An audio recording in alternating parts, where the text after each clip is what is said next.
Hi everyone, Jennifer Moon here, licensed professional counselor, certified professional counselor supervisor with my youngest supervisee assisting today.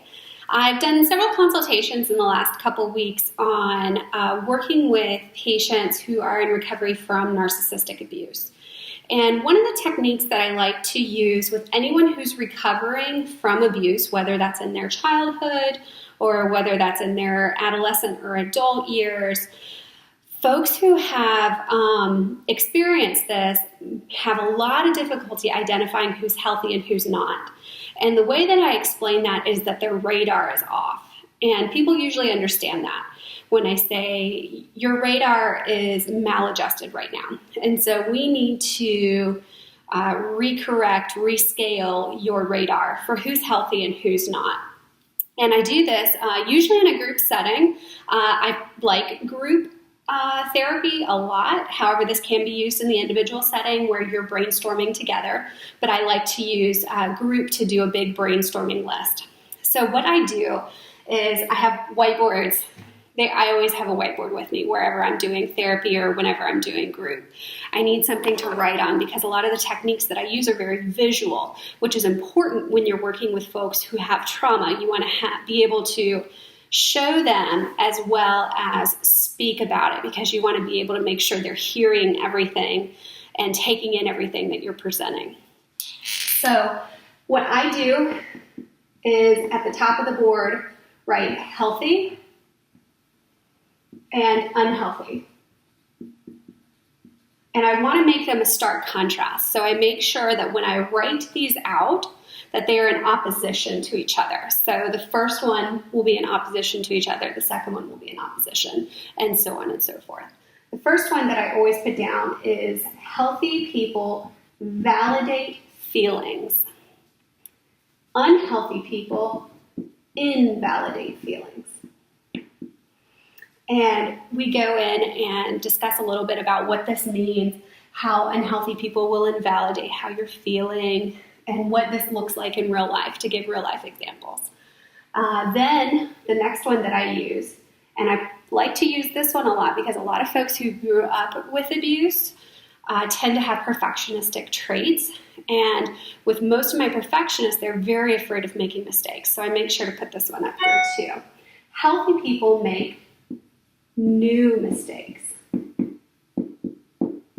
This allows people who have the perfectionist streak to be able to recognize that just because you make a mistake doesn't mean you're unhealthy. What makes it unhealthy is if you continue to make the same mistake over and over again.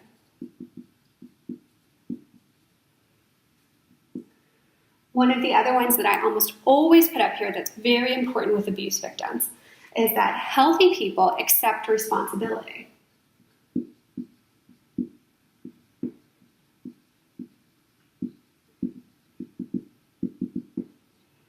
And unhealthy people make excuses. So we go through and we can brainstorm lots of things that we'll pull up here. But these are the three that I almost always include, or at least start off with before I get the group rolling and kind of understanding what I'm talking about. And I like to do these in particular because these are all in relation to abusive tactics. Unhealthy people will invalidate, which can be a form of crazy making or gaslighting. I don't know what you're talking about. That never happened, or you're so dramatic.